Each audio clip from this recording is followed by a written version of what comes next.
passed out this. Did you get this last week? Okay.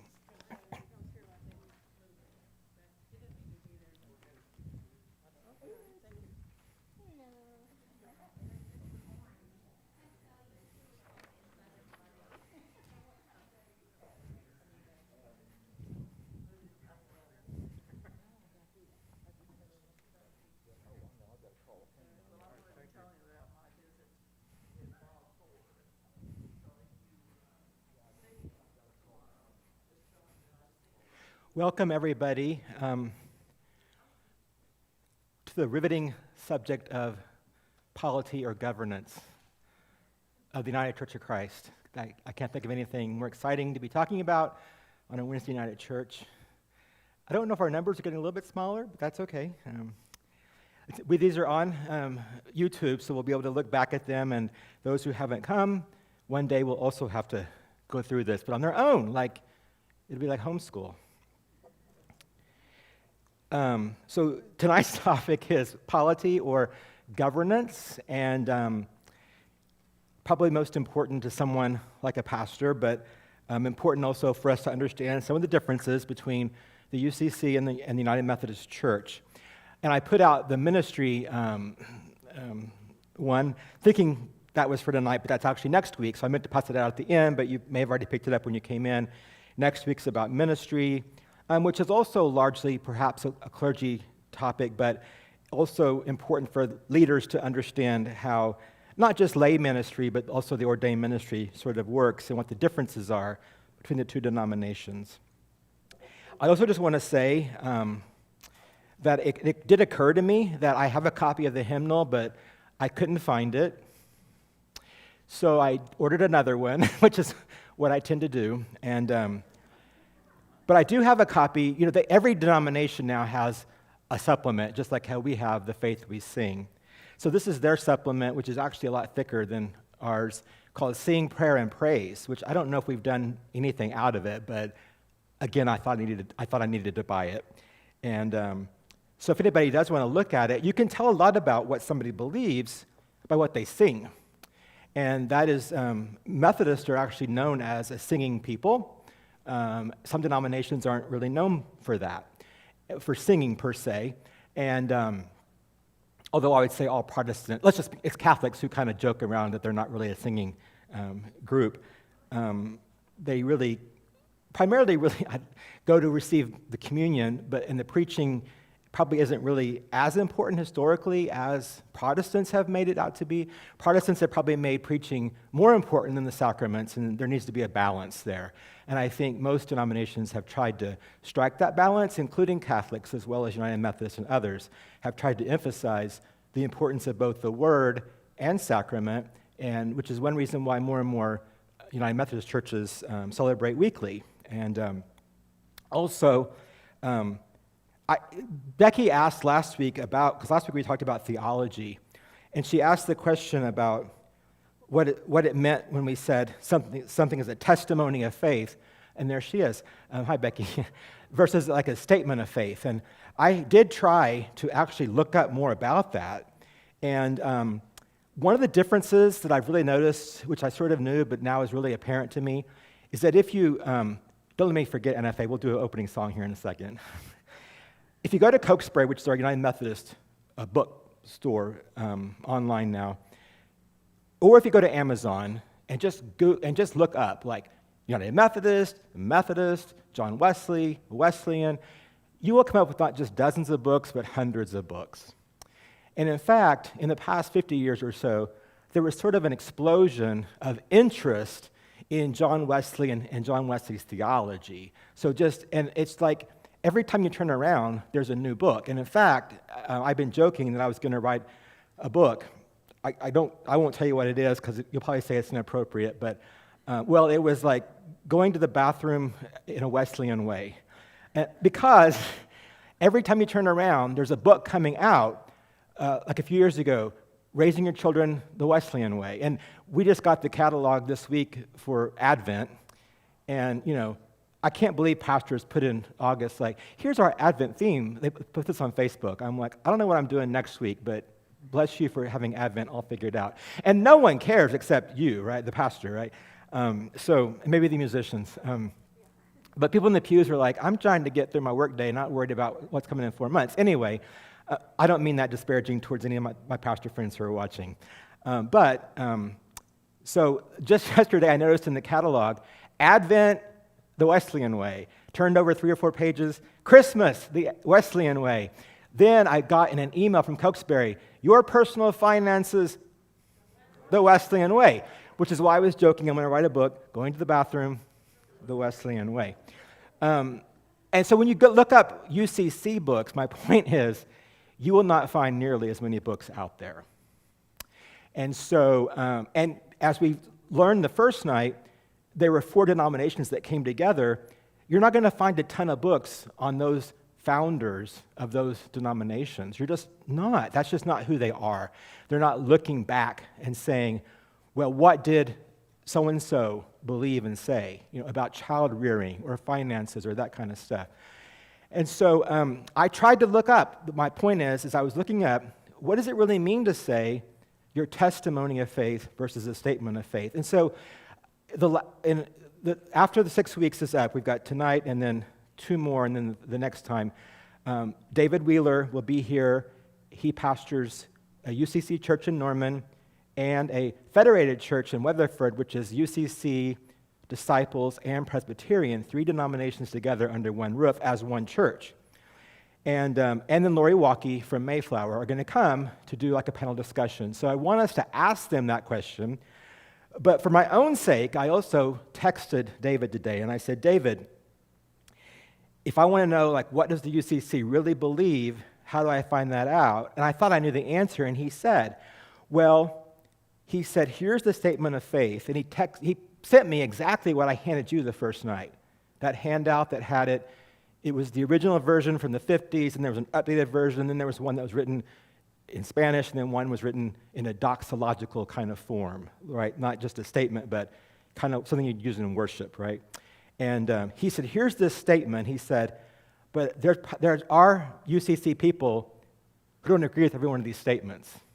Well, when I look at those statements, they were pretty basic statements. There didn't seem to be anything in those statements that seemed controversial, or even that it seemed stuck in a historical period per se. If anything, it seemed to be modern, right, and fit our times, right? And so he also said to me, he said, and I don't want to spoil the panel discussion, and we can grill them that night they come, but and I would encourage you to do that, especially with David. He said essentially to me, the local pastor and the local church really sets the tone for what that local church believes. So just wrap your head around that for a minute. And that might seem very scary to some people, but for some people that might seem freeing, if you will. So I asked him also, I said, because I know they have confirmation. I know that, for example, Jay had told me this summer, gosh, a lot of our youth just flat out say to me, I don't think I really believe. And he said, I don't feel like I'm supposed to necessarily try to convince them to believe. I said, no, that's not who we are as Mosaic. And he said, I'm kind of doing some lessons, I'll use that term loosely, that are more just kind of how to be a good person in the world. I said, Jay, that's fine. And one night when I was here, one of the youth from one of the other churches said, we were going to pray, and youth never want to really pray out loud. And when you stand in a circle and you say, you can pray if you want to, or you can just pass, it's like, pass, that's how it works. Oftentimes with adults too. And so, but every once in a while, a youth will really pray. But this one night, one of the youth stood up and said, I don't really believe. And Jay said, that's fine. You just need to be respectful during this time of prayer, but we're not going to make you pray right out loud. That next Sunday, they were being confirmed over at Open Arms. Now, I'm not pointing anything out to them. There are probably countless United Methodist youth who are 12 who have no idea what they're doing, right? And I'm not faulting them or their parents or their pastors at all.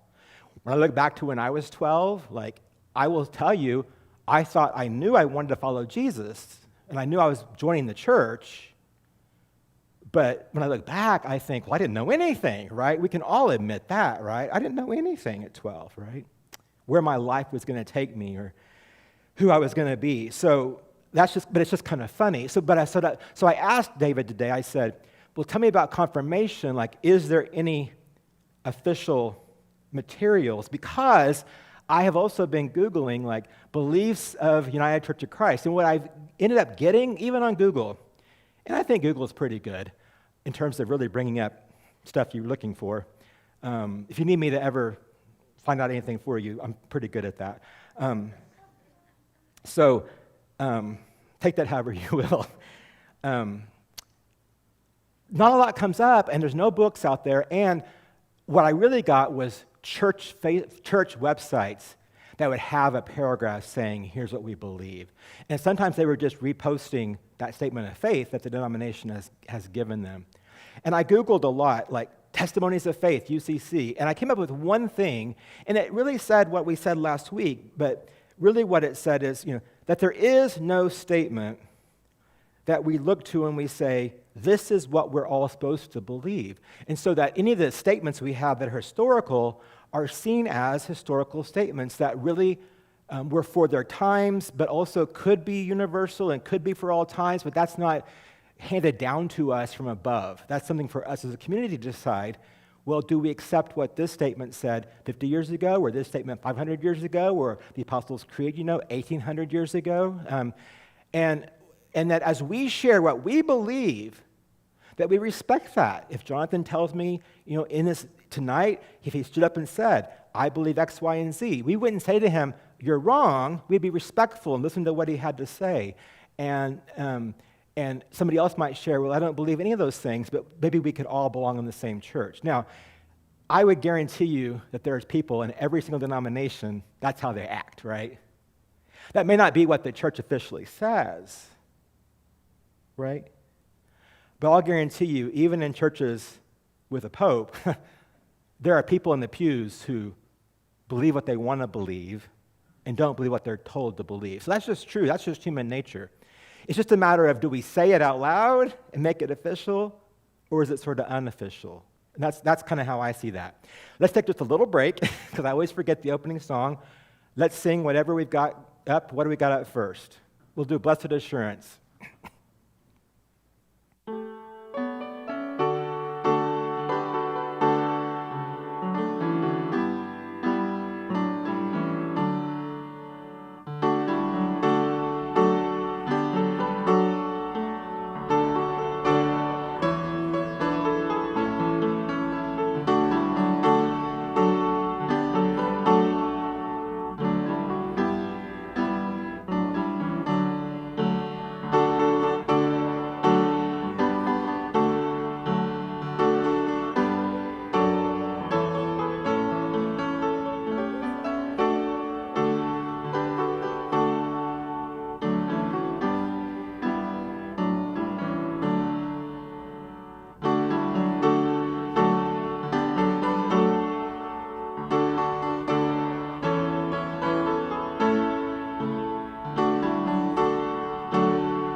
So I want to just review very quickly sort of our United Methodist polity. And United Methodist, and this may surprise you, I knew this wasn't going to... Jenny, can you find me a marker? There are some markers on the pew in the, or if you know where they are. There's some also in the fellowship hall.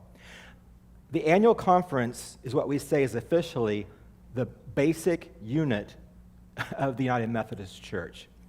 And I think that's a little bit confusing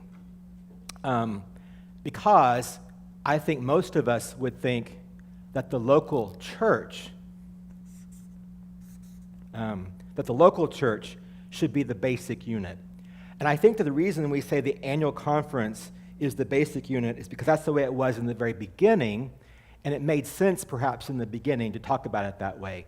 And we weren't really a denomination in the very, very beginning, and so, and some people would argue that we've never fully wrestled with what it means to be a denomination, which sounds kind of silly because we've been around for 200 and some years. But when you hear that the annual conference is the basic unit, you also have to ask the question, do we exist then to support them, or do they exist to support us? Which is it? Well, and sort of it's really kind of both, and it even goes beyond that. So we have the annual conference, and then we have the let's put the annual conference here or here. And the local church, I'm going to put on the bottom. Maybe it should be on the top, but we could put it on the top. Local church, annual conference. And between there is another step, which is the district, which for most people, the district doesn't really matter per se. But we are divided into districts, and each district, thank you.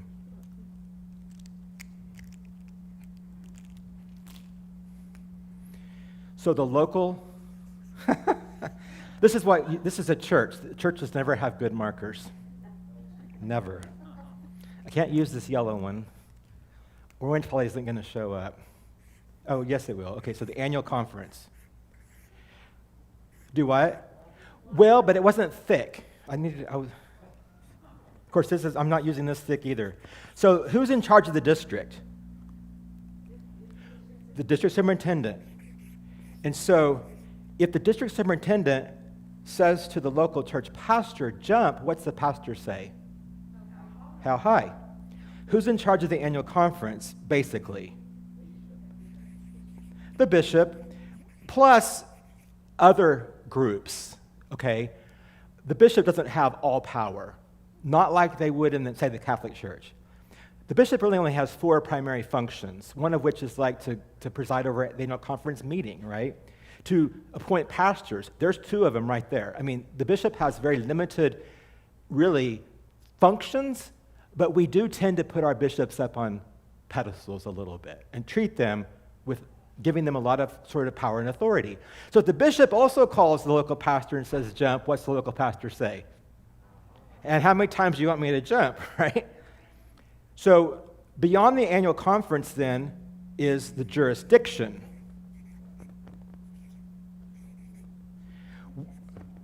You what?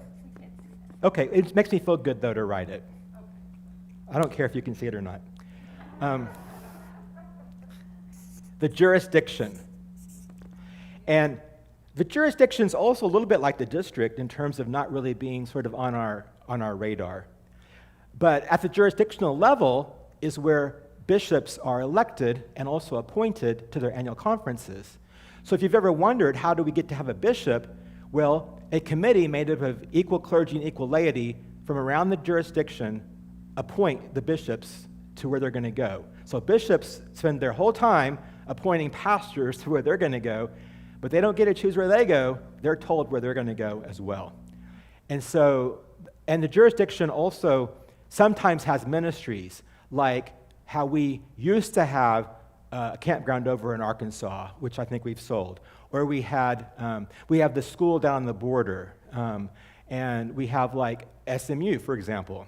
So then we have the General Conference.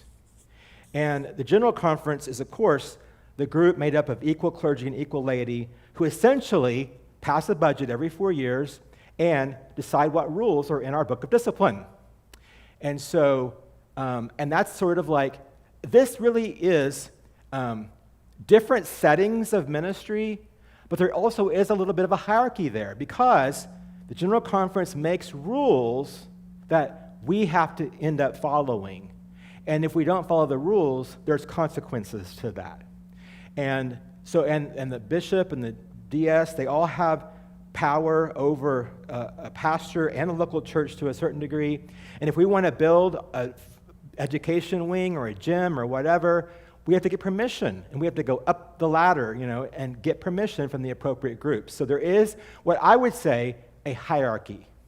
We also have a judicial council, which if anybody breaks a rule, it can go to the judicial council, which is like the Supreme Court, and then they can rule on the validity of if somebody has broken a rule or not broken a rule. So that is sort of like if a pastor marries somebody of the same gender, then they could have charges brought against them, and that could also end up going to a, that's not what I was going to talk about with this. I'm trying to think judicial council. That's more like if a bishop makes a ruling that something's out of order, for example, that can go to the judicial council, and they can say, well, the bishop was right or the bishop was wrong, okay?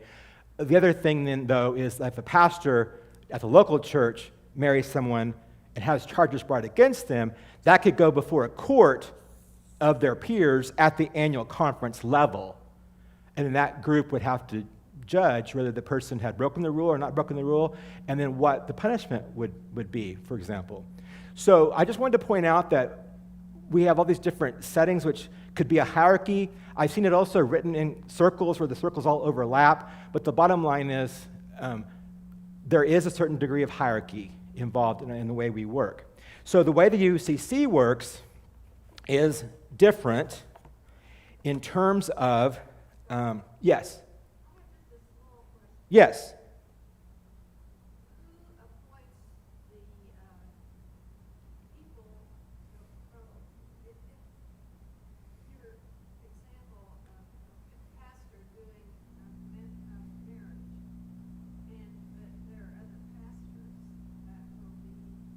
Judging that. I'm not entirely for sure about that. Jonathan, do you know that? Oh, I'm sorry. So the question is, who gets to decide who the jury is if a pastor is brought up on charges? I think that every ordained person is eligible, and it might be by a draw. Is that how it works? Or I think there's actually a drawing. I think they just draw the names, and you're chosen. It's kind of like the Hunger Games. You have to serve if your name is drawn. I think that's the way that works. And these people also are elected to serve on the Judicial Council. They're not appointed. In the U.S. government, our president appoints, right, Supreme Court justices who have to then be confirmed, right, by the legislative branch. But in our system with this, the delegates elect people to serve on the Judicial Council. So in the UCC, they say they have 4 settings. And one of those settings is the local church. And then another setting would be, I believe, like the equivalent of our annual conference. They have, and we're going to hear on the video, I think, what those are. They have an equivalent to our annual conference. And then they could have equivalents to our districts as well, but not all of them have that. So in Kansas and Oklahoma, for example, they don't have districts, which they call something else, which I'm drawing a blank now, but we'll hear it in the video, I believe. Associations, right. And then they have the same thing, like we have the General Conference, they have that national body. But what we're going to learn in the video, I believe, hopefully, is that those settings are not meant to be hierarchical. And so people taking this class, for example, from other denominations such as Methodist, we would sometimes make a mistake and say, well, at the district level, right, that's how we talk, right? Well, at the annual conference level, and they would say, no, we don't talk about levels, because levels imply what? A hierarchy. So we talk about settings. And the idea of settings is held together because of the concept of covenant. Covenant. Which is something that all denominations talk about covenant to a degree. Methodists talk a lot about the connection. That's how we're all connected. All these entities are connected. And it's a web, and it gets really messy. Is the only way I know to say it, because it's a web, and it's hard to untie all those strings and separate them, right? And so we also, though, all the clergy belong to an order.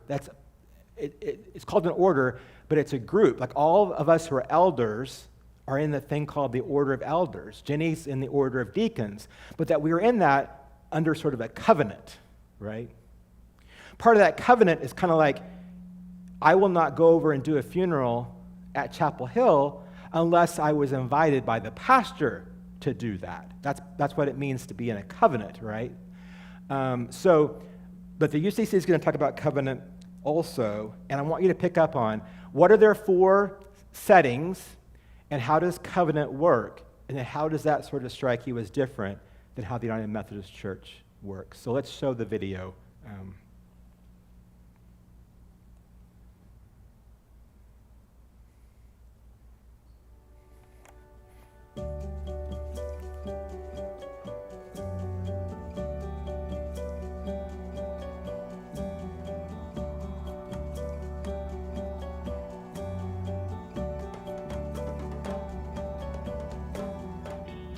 One of my favorite parts about my beloved denomination, the UCC, is our polity.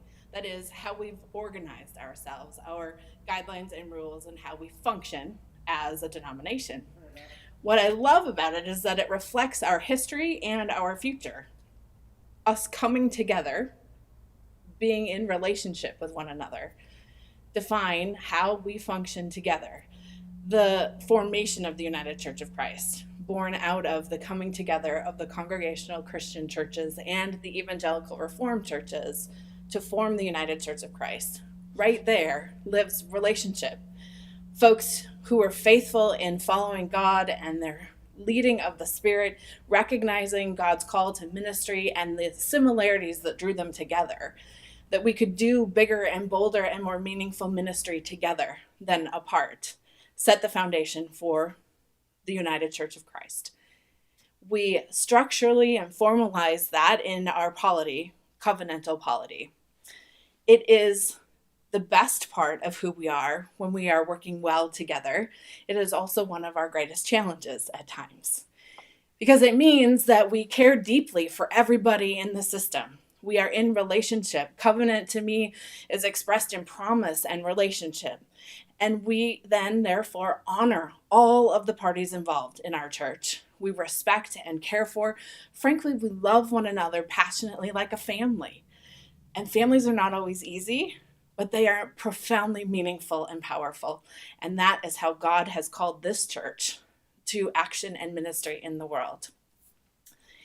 Within the UCC Constitution and bylaws, in the definition and description of covenantal polity, words like responsibilities and rights are included, both accountability to the whole system and to all the other partners, and rights within that system.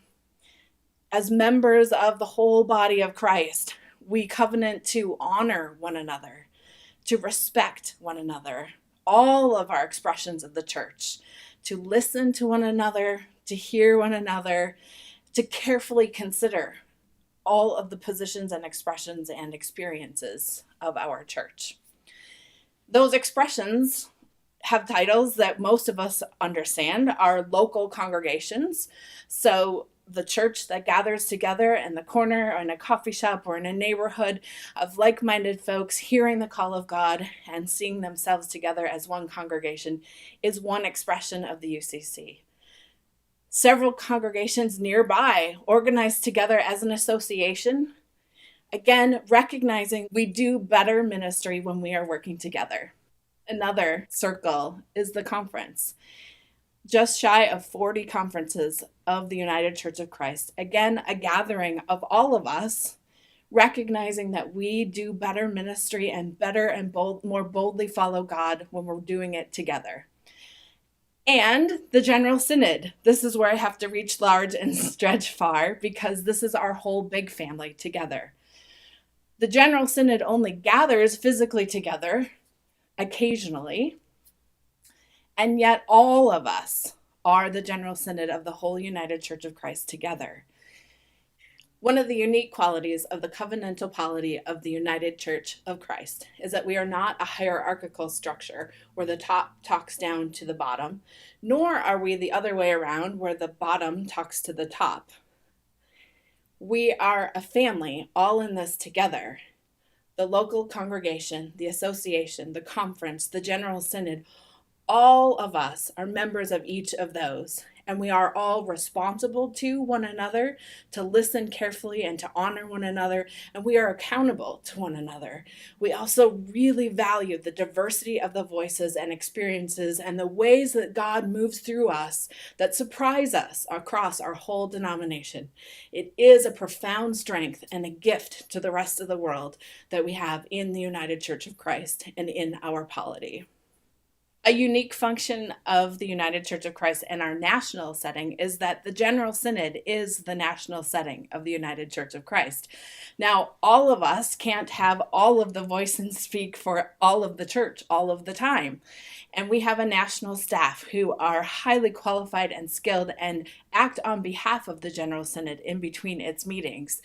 At our national staff, we have ministers working faithfully and diligently in the areas of justice and witness, global missions, support for local congregations and ministers, our Office of General Counsel, providing legal support and guidance for our whole denomination, and our executive leadership, our general minister and president, and the executive staff and ministries, all a part of this great big team and family, heeding and following the call of God and ministry in this world. Because of our covenantal polity, grounded in relationship and promise and accountability to one another, we are constantly in change and in flux. Listening to carefully the culture around us, our partners in ministry, all of the expressions of our church, and making adjustments at each of the expressions of our church as we continue to follow God and God's call for ministry in this world.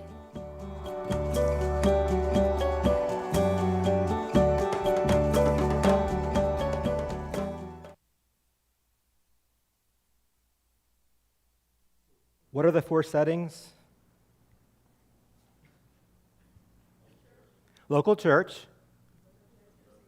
the association, conference, and the General Synod. And I don't know about you. When I read about it in some of my studies and the class that Jenny and I took, and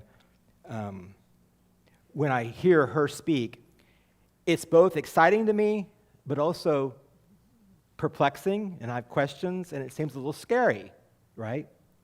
Because what I heard her saying was those 4 settings kind of work together to get stuff done. And it's really sort of based on this idea of mutual respect and accountability, right, and having rights and responsibilities.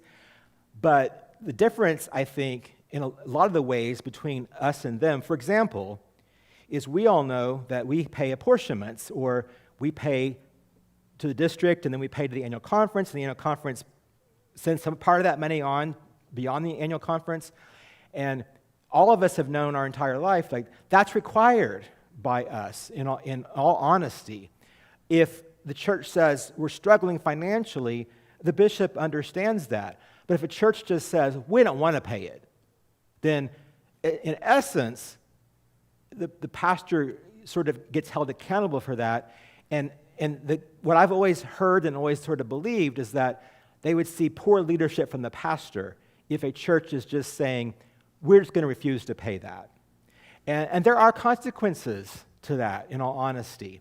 And one of those consequences is if a church just says over and over again, we can't pay, they will say, well, you have a full-time pastor, obviously you need to go to having a part-time pastor. See how that works? And because we are a hierarchy and there are, that they can, that's how it works. And over time, that church might then also have to share a pastor, right, with a neighboring church in a neighboring town. And some of that happens outside the control of the local church, right? But one key difference would be that they also give, as a local church, to the conference and to the General Synod, but it's not necessarily required, nor is it really enforced in the way it's enforced by us, for example. Now, that can be scary for those who need that money to, for their salaries, right? Which is the same as our annual conference staff, who also looks to make sure the money is coming in because we pay their salaries. Maggie was a district superintendent. We paid her salary. We paid her housing. We paid her health insurance. We paid her pension. All of us together, all 500 churches across Oklahoma did that. So if you're working, though, in a setting where it's not required or not enforceable, now the key difference is they've got a whole lot less staff. Like she was talking about their national staff. It is a whole lot smaller than what we have, because what I didn't even mention was all of the agencies and boards that we have as well. The General Board of Global Ministries, based in Atlanta.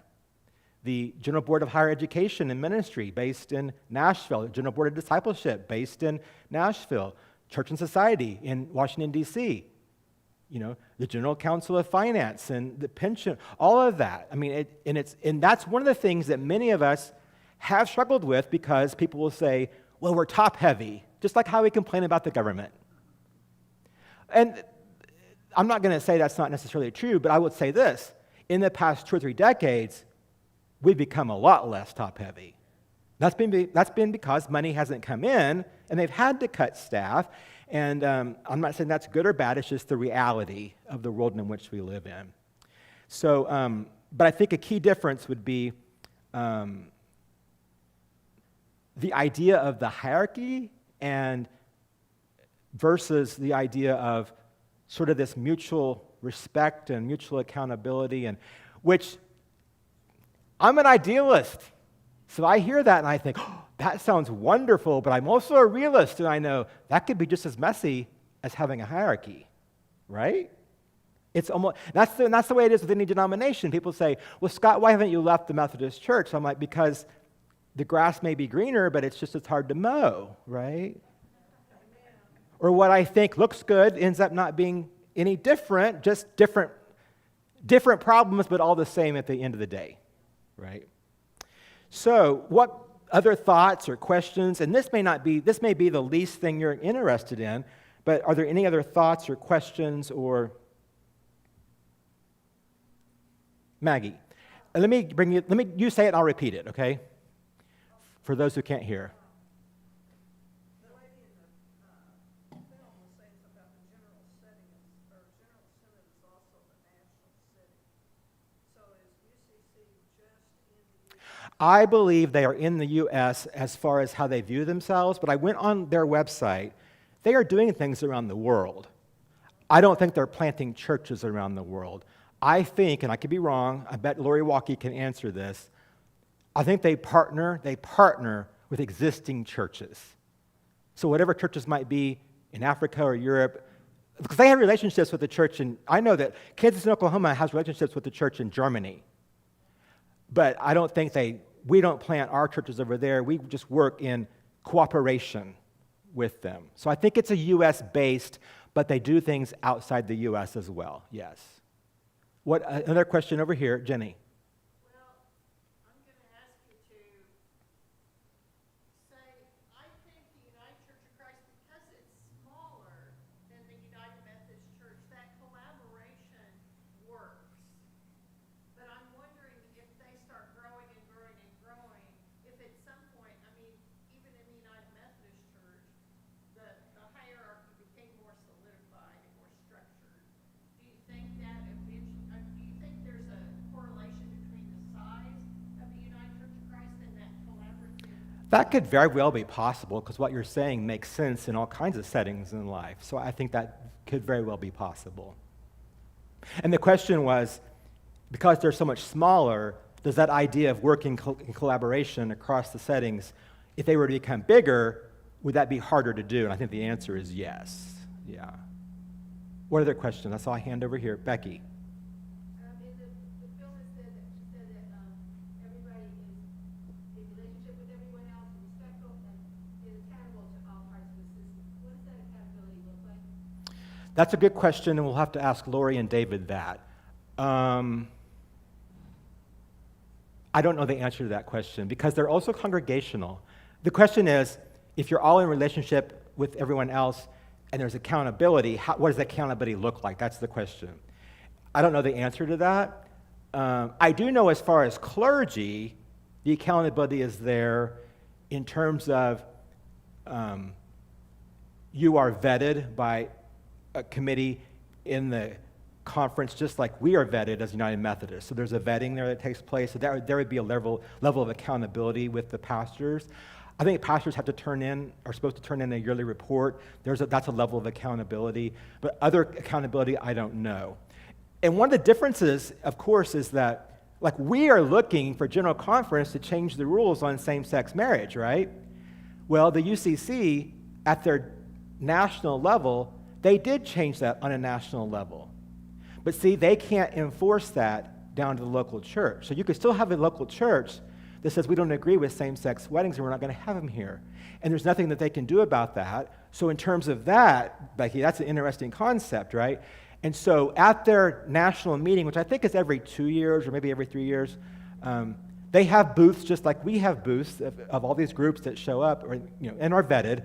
But one of their groups is a traditionalist group, which is basically anti-LGBTQ. And I have followed it enough just to know that there are people who throw a fit every time saying, why are we allowing them? Because this is harmful to our LGBTQ members, right?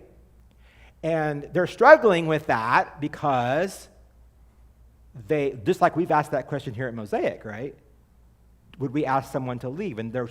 But there are people who are very liberal who are saying they shouldn't be allowed to have a booth here. This is harmful. This goes against what we say at the national level. So there's a struggle there, and that would be part of that family she was talking about, right? Where things aren't always just perfect, right? But there are others in that group that say, well, they're as welcome to come as the LGBTQ task force over here. Right. So that's a key difference in terms of we're looking for our national body to make this rule because we know if we don't follow that rule, the hammer comes down on us, right? And so what they decided is as a national body, that was going to be what they said as a national body. But they don't speak for the local church. That's a key difference. When the United Methodist General Conference speaks, they speak for the entire denomination. And so anytime, when people call the bishop for a quote or they call a local pastor, many times the comment will be, well, I can't speak for the denomination. All I can do is quote what General Conference has said.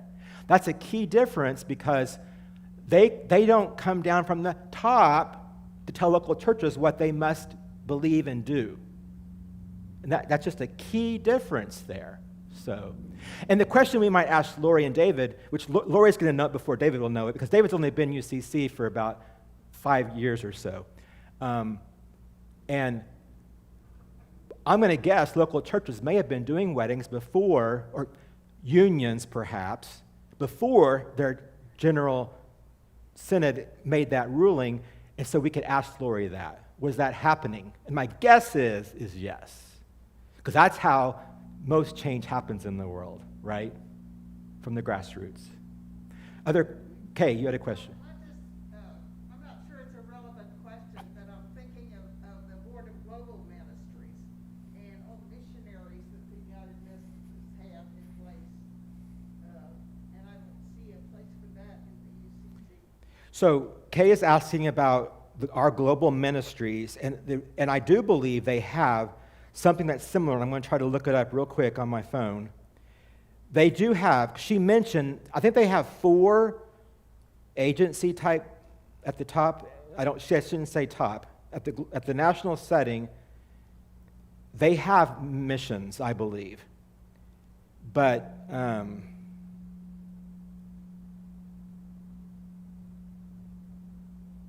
sometimes iPhones don't bring stuff up. I know she mentioned they've got like a justice area. I know they have missions. The question's going to be they're probably doing a lot less than we're doing. That's the question. Yeah. But I do think they have missions like we have missions. Part of our struggle has been missions at one time meant we're going to go share Jesus with people and convert them. And we're going to plant churches. Then missions became, well, we're going to help people have better lives. We're going to teach them how to garden and, how to have water wells, and we're going to, have schools. And really it's both of those things, but there's a divide between people who are on the conservative side who really want just more of this, helping convert people to Jesus. And then you've got people over here that maybe say, well, this is all we should be doing, is helping people in the name of Jesus, but not pushing Jesus on people. And I will promise you, UCC is probably more on this side over here and not necessarily pushing Jesus on people. Yes, Kay? Changing the focus of the mission to mission to mission with. Not mission to people, but mission alongside them and with them. And yes, Becky. There's another thing, I don't know how common it is, but when I was in Chicago, there was a missionary there who was a missionary to the Americas. And it was a couple, they spent 6 months in South America and they spent 6 months in the United States, 6 different places. And so the idea was that it's not just that we need to help them or work with them, but really we've got a lot to learn from them. Right. And so Becky's raising the issue that there are missionaries that come here. That's happening more and more. And churches like Church of Resurrection in Kansas City, our largest Methodist church, I was reading where Adam was talking about, I guess maybe it was in his book I'm reading on Paul, that they have a relationship with a Methodist in a certain country, but they've also been able to bring people from that country, and some of them were on staff at Resurrection for like a couple of years. So it was a mutual thing, and it wasn't just, we're going to go to you and tell you, and but we're going to do this together, and we have stuff to. And every time there's a trip that Methodists take, the idea is, what can we learn from each other? And not that we're just going to do something for someone else, but what do we also gain from that? What do we get from that? What do we, and I personally think getting ourselves out of our own little world can be very, very helpful, especially for young people. So I'm all for that. But there's this fine line between it being a vacation or I just went and cleaned up after a storm. Well, what did you learn, and how have you changed? How did you meet Jesus there? Not that we took Jesus there. Jesus was already there. So how did we meet Jesus there? And that's something that's very important to always sort of keep in mind when we do anything like that. Are you going to cover the process of the minister coming to a congregation? Yeah, so what's the process for a minister coming, and that's next week under ministry? Yeah, how does a church get a pastor? You spoke the word congregational, so can you just juxtapose, because their whole polity and structure is their. So congregational means that there's a lot more local control. So the local church owns their property and does with their property what they want to do. They don't have to go to anybody else in another setting to get permission to build on or to move to a new location. And they also, they I don't know if they use this language, so we'll have to ask Lori and David, but Baptists are congregational. They hire and fire their own pastors, right? I'm thinking that it's similar to that, but it's maybe it's not quite the same as Baptist. Maybe there's a little bit more accountability built into that. But congregational also just meaning that if the UCC said, we're all going to boycott, Chick-fil-A, but the local church says we don't support that boycott. That also happens in the Methodist Church, because the Methodist Church does so much that there's no way any one of us could do everything the Methodist Church asks us to do. I mean, we're so big, we do so much. I remember I remember when I left being an associate at Altus, where I thought I was at the end of the world, because I would go to the library at seminary and have access to the latest stuff, right? And I went to Altus and I was like, I just stepped back in time 100 years, you know? And I'm on the edge of the earth, right? And so when I went to Lone Wolf then, I realized, you know, we would get all these mailings back in those days. And I would think, how can I keep up with all this stuff? Well, it was impossible. And I don't think anybody expected us to do that. So as a pastor, you actually have a lot of control, because some of the things we just throw in the trash that you all never get to see, right? I mean, unless sometimes some of you are involved in things and you know what's going on, and you come to the pastor and you say, hey, pastor, there was a special offering for XYZ. Why didn't we do that? You know, and the pastor can say, well, let's do it. Or the pastor can say, well, I don't want to do that. You know, or you know, and when I went to Ponca City, every other Sunday, somebody was asking for money for something. So I said one day, I hope we're just not overburdening everybody because we're asking for money for something every other Sunday. And they said to me, this is just who we are. This is who we've been. And we're all very generous, or a lot of us are generous, and we want to know what's going on. So if the school needs this, and if that agency needs this, and if the district wants us to do this, or the annual conference wants us to, we want to know it, but we'll choose to not give or give. Don't, you know? And I just was like, oh, okay. But see, I'd also come from a church where all that was highly, guarded, right? Because the pastor sometimes has a lot of control over that, right? One of the beefs that some of us have, there's 6 special offerings every year. The language of the discipline is not, you might want to take these offerings. You could take these. The language is, you shall take up these offerings. And I could show you right now on the internet where to find, and we can look and see which churches in the Oklahoma Conference gave and didn't give. And if the language is, you shall do this, why is it that nobody's held accountable to that? But if I do a wedding, by golly, I'm in the slammer, right? That's the issue. We've got a lot of rules that we sort of wink at, right? Because the language isn't, if you want to, take up these offerings.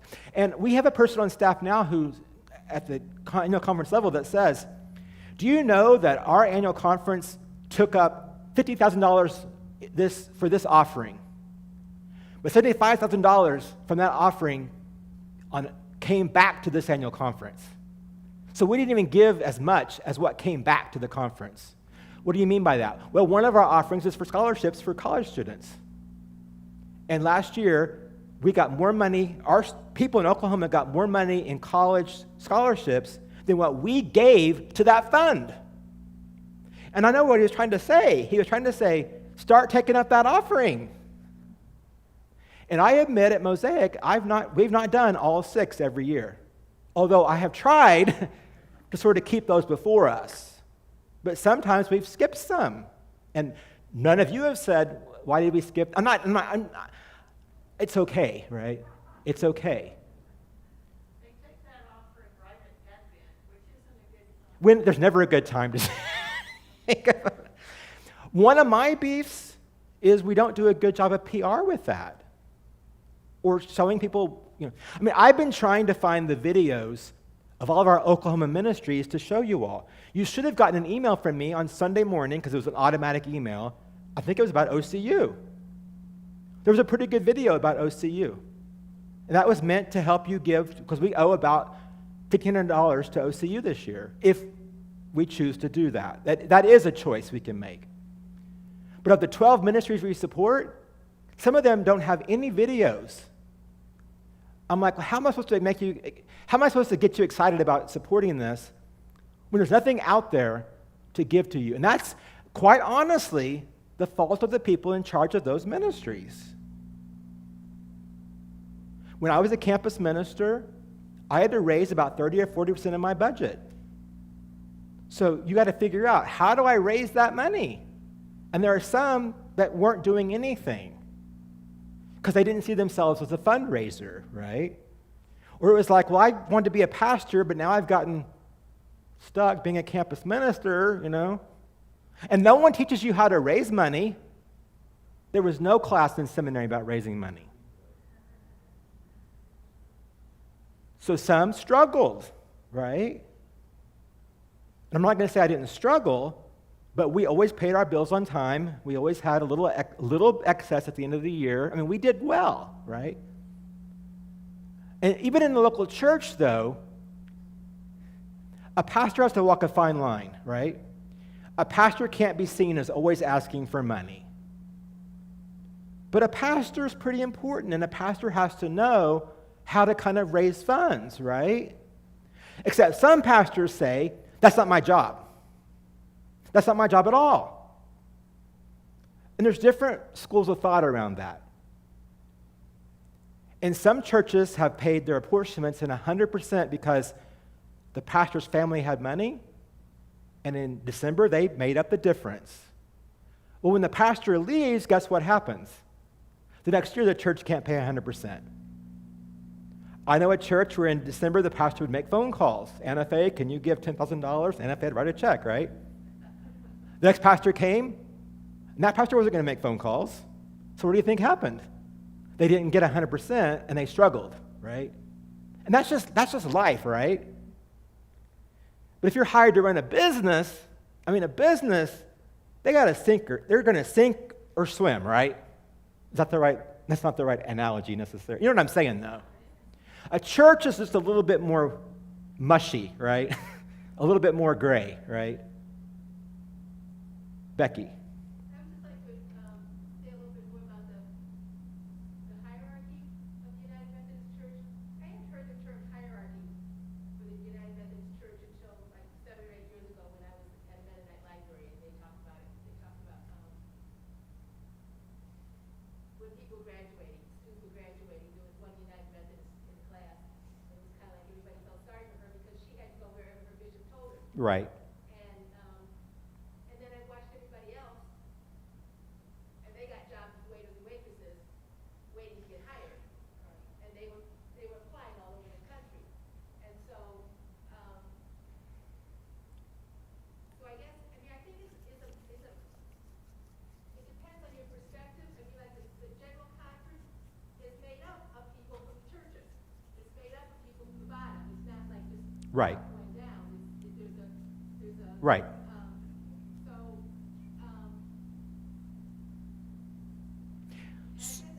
guess being raised with the term connectional, and then I forget what her name is. She was at Skyline. She said she saw it as instead of her going out and kind of like thinking about where she would like to work and seeing if she could get a job, there was another person or a cabinet or whatever thinking about what would be a good match. And so she said that she never would have thought of going to Skyline, but when she got there, it seems like a perfect fit for her. So it's, as I understand it, used to be ministers would go to annual conference and they would find out that week whether or not they were going to move. And if they were going to move, the family had a week to pack. Right. And move. And now that's changed so that there's more conversations between the church or among the church pastor and the bishop. It's still top heavy in terms of if you say no, there's problems. You don't get something better generally. But then I just don't see it as entirely as hierarchical as perhaps I was thinking. So the question is about hierarchy and not necessarily having heard that word always applied to the Methodist Church, and also about that people from local churches are people who represent us at General Conference, except sometimes it's DSs or conference staff that get elected maybe, but by and large it's pastors and laity. I will say this, that I think by and large you get elected and then you keep getting elected until you kind of fall out of favor. Although in some places, in the Northeast and the West, younger people and more diverse people get elected on purpose. In places like Oklahoma, we tend to we want to elect diversity, and we try, and we do, but overwhelmingly, we elect the same people every 4 years until they retire, and then we can elect new people. And when I went to, and so the other part of your question was that, so there is a little bit of a non-hierarchical part to that's what you're saying, and I get that. Like a local church is involved in deciding, not deciding who comes, but giving much more input today in what kind of pastor they want than in the past. And the pastor also has a lot of input into what kind of place they want to go to. And I think it depends on who the bishop is, depends on how much you can say no or not. So, because each bishop has a different take on all that. So some bishops, the rumor goes, don't tell this bishop no. In other times, it's like, oh, you can say no to the bishop, and you can get a good appointment after that. But if you say no more than once or twice, in a row, then you might be on shaky ground, right? Now, the key difference between us and these other denominations is that we say every pastor gets a pulpit, every pulpit gets a pastor. That's true to an extent. Right now, we've got quite a few churches without pastors. Now, part of that is because of the times in which we're living. Part of that is some of these are smaller churches where it's harder to go out to other areas and recruit people. How do you recruit people to small town Oklahoma, right? And I think we probably have more churches without pastors right now than at a long time. People aren't necessarily rushing to be ordained right now in the United Methodist Church. And people are really on edge about if we're going to split or not. I think that you're right that it's not 100% hierarchical, but we are definitely a lot more hierarchical than the UCC, is what I would say. Yeah, let me give you the mic.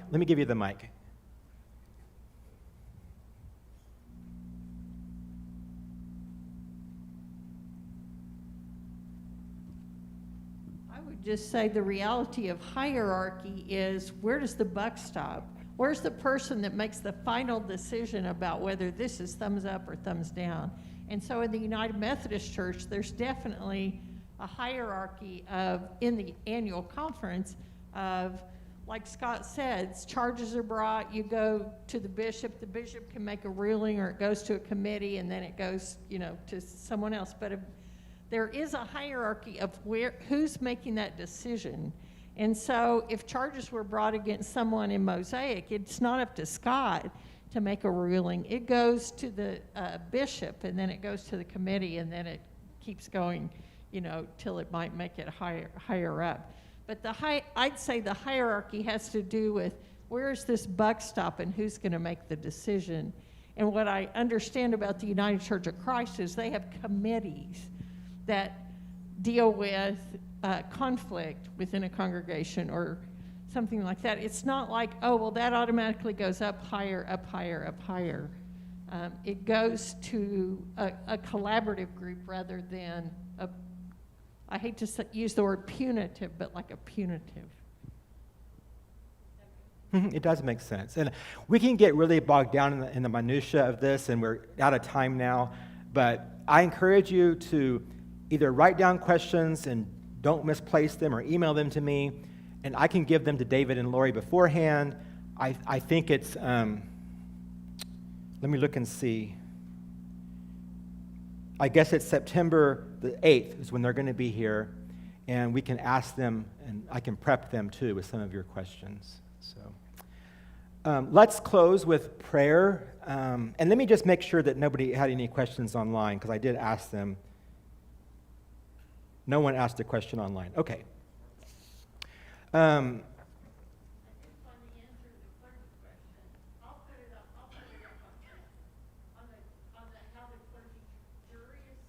Okay. Sure, let me give you the mic.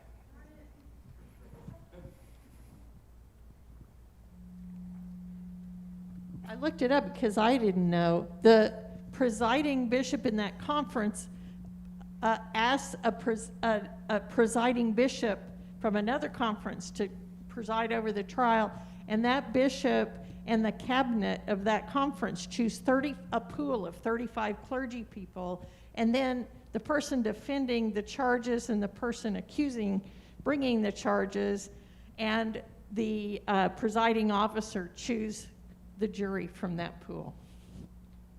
And that's Googling right now. Let's sing one verse of Joyful, Joyful, and then we will close down the live stream, and then we can share just if you have any prayer requests, and I'll close this with prayer. So let's do the one verse of Joyful, Joyful.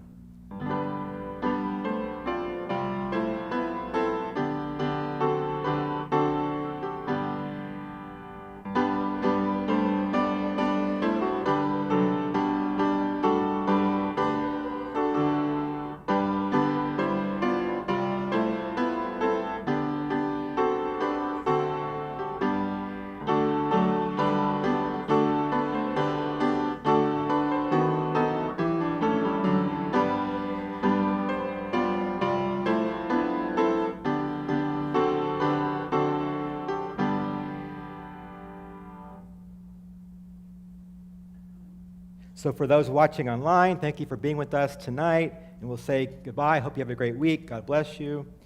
And does anybody have any urgent, joys or concerns they want to share tonight?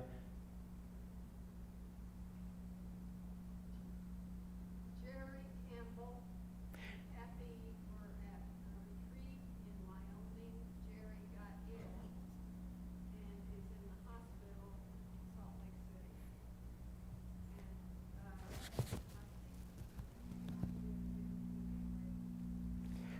City. Jerry Campbell is in the hospital in Salt Lake City. Others? Just got good news that it wasn't internal bleeding. Okay. The last 30 minutes. Okay. We thought he had internal bleeding, but he does not have internal bleeding, so that's good news. Anybody else? Let me bring this mic to you. So I checked with, it's on. Just yell. I checked with my cousins in Arkansas, and 2 of their families are doing better from COVID. They aren't as ill as they had been.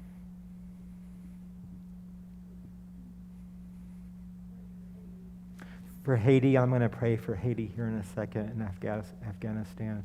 The schools are just, I said this on Sunday, and I feel bad because Pam King said to me, she said, I told Grayson, you're going to have a great year in school. I blow it sometimes by just being blunt and honest and don't think about, I don't want to scare kids, right? But kids know. They know that schools right now are just a mess. So, and they are a mess. And just since Sunday, it's like dominoes, right? Whole grades being quarantined. Already 2 or 3 schools that are out for 2 weeks. I mean, it's just a mess. So I don't know what the answer was. Probably the best thing to do was go to school and let things happen. You can't just say, we're not going to have school, right? I mean, you could, but that'd be chaos.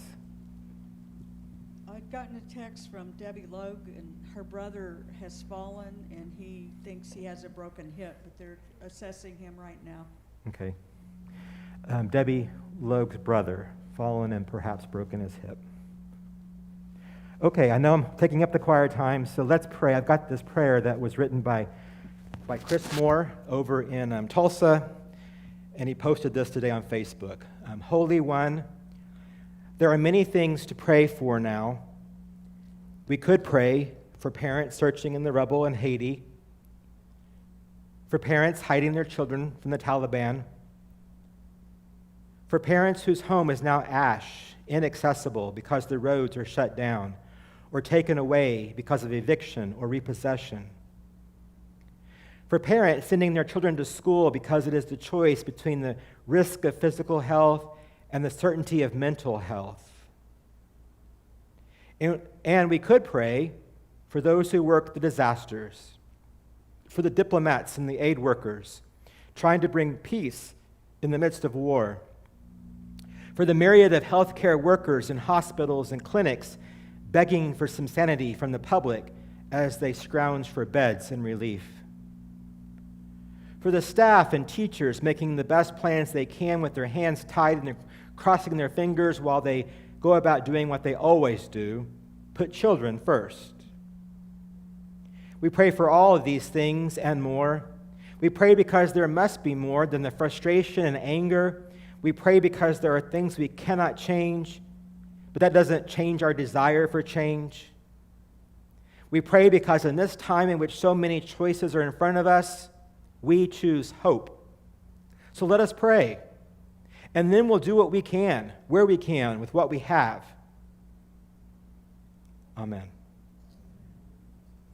Thank you guys for being here. Next week we'll talk about ministry, laity, but also clergy. And be sure you put on your calendar for September the 8th, because that's when David and Lori will be here, and we can really grill them and put them under the microscope.